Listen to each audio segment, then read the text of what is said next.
তোমাদের চিকিৎসার সম্পূর্ণ দায়িত্ব বিএনপির ভারপ্রাপ্ত চেয়ারম্যান তিনি দেশের বাইরে থেকে এটি দেখেছেন, আমাদের পাঠিয়েছেন, তিনি নেবেন।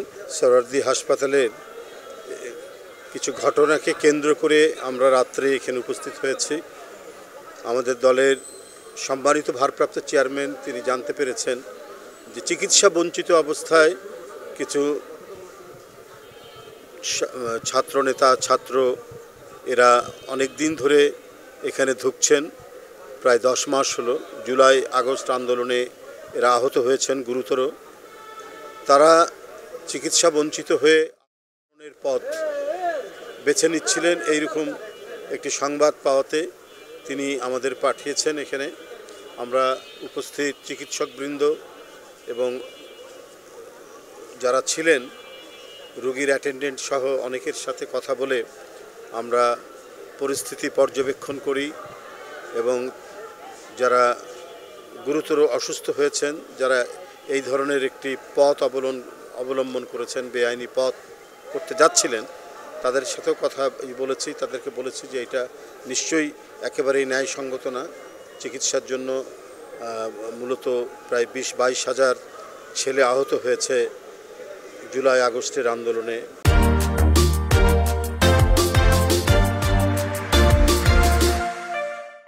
এটার মূল দায়িত্ব মূলত হচ্ছে রাষ্ট্রের। সরকার এ বিষয়ে তাদের গুরু দায়িত্ব পালন করা উচিত, তারা পালন করবেন। আমরা রাজনৈতিক দল হিসাবে আমাদের যতটুকু সামর্থ্য সেই অনুযায়ী আমরা বারবার এসেছি। আমাদের বিএনপির অন্যান্য নেতৃবৃন্দ এখানে এসেছেন, তারাও দেখার চেষ্টা করেছেন। আমরা তাদের সাথে কথা বলে তাদের ক্ষুব্ধতা, তাদের ক্ষোভ আমরা যেটা পেয়েছি সেটাও অন্যায় না, সেটাও যুক্তিসঙ্গত যে বিনা চিকিৎসায় তারা অনেকেই কাতরাচ্ছেন, অনেকেই বেদনার্ত অবস্থায় পড়ে আছেন। এদের আরও উন্নত চিকিৎসার জন্য প্রয়োজনে দেশের অন্য কোথাও ভালো হাসপাতালে অথবা বিদেশে তাদেরকে পাঠানো যায় কি না সেগুলো নিয়ে খোঁজ খবর করা বা স্পেশাল একটি কমিশন করা বা কিছু করা, এটা দায়িত্ব ছিল হচ্ছে সরকারের। তো সেই দিক থেকে জিনিসটি হলে পড়ে তাহলে এই পরিস্থিতি হতো না।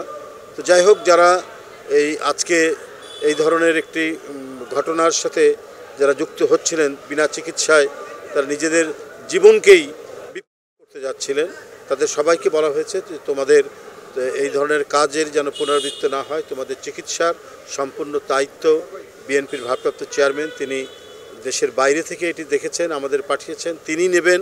এবং বিএনপির পক্ষ থেকে একটা সংগঠন তিনি যেটা করেছেন, আমরা বিএনপি পরিবার, সেই বিএনপি পরিবারের যারা নেতৃবৃন্দ আছেন, রুম্মন, মিথুন, তারা এসে এখানে খোঁজ খবর নেবেন, তাদের সম্পূর্ণ চিকিৎসা করা হবে।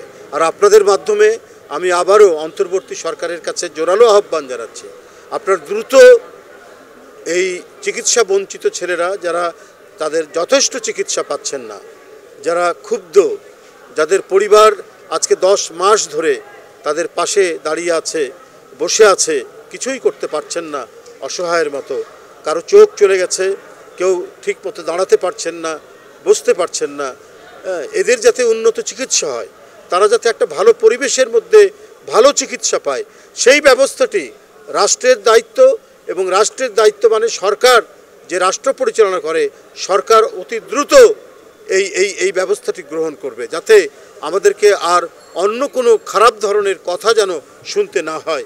এটাই হচ্ছে আমাদের সরকারের কাছে আহ্বান। গুরুতর হয়েছেন এর মধ্যে, তাদের এই 4 জনের ব্যাপারে আমরা বলেছি যে ওইটা সম্পূর্ণ তাদের চিকিৎসা আমাদের দলের ভারপ্রাপ্ত চেয়ারম্যান করবেন।